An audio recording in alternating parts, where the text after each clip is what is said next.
بسم الله الرحمن الرحيم والصلاة والسلام على سيدنا محمد صلى الله عليه وسلم وعلى آله وصحبه أجمعين.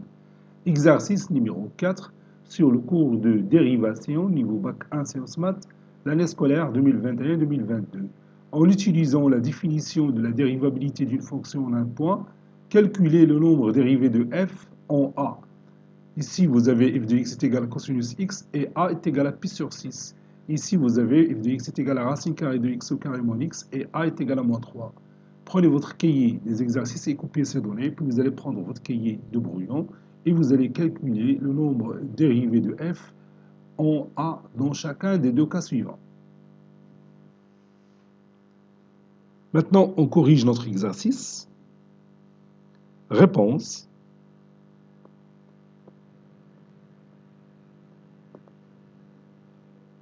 Petit 1, on a f de x égale à cosinus x et a est égal à pi. Et on va calculer le nombre dérivé de f en pi. Pour cela, je vais utiliser la définition limite quand h tend vers 0 de f de pi plus h moins f de pi sur h est égal limite quand h tend vers 0 de cosinus pi plus h moins cosinus pi sur h.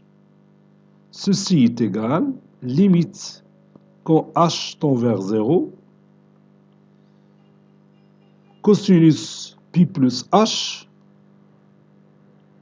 c'est moins cosinus h. Donc c'est moins cosinus h.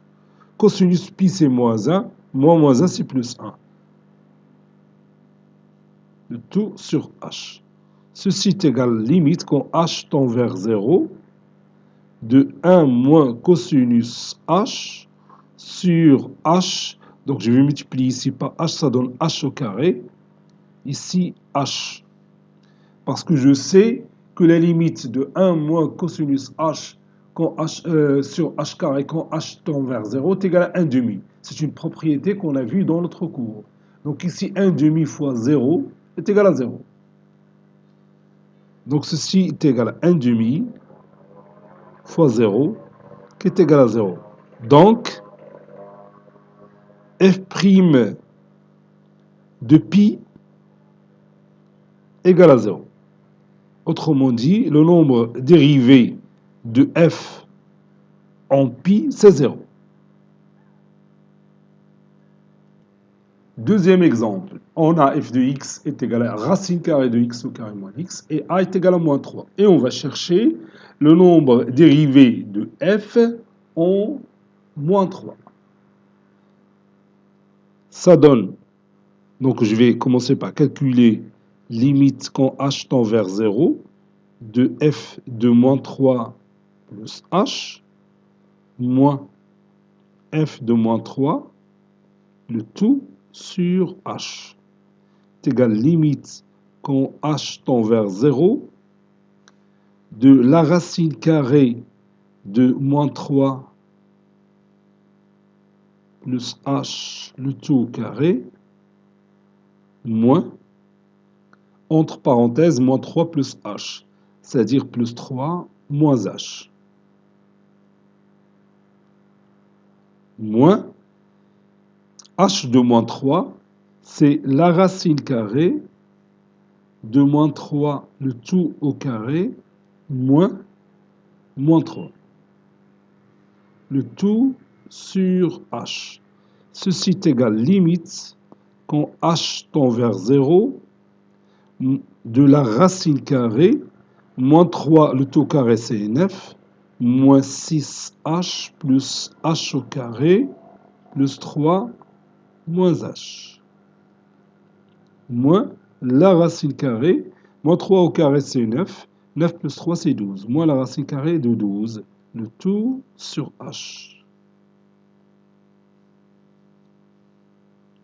Ceci est égal, limite quand h tend vers 0, de la racine carrée, 9 plus 3 c'est 12, moins 6h, moins h c'est moins 7h, plus h au carré, moins la racine carrée de 12.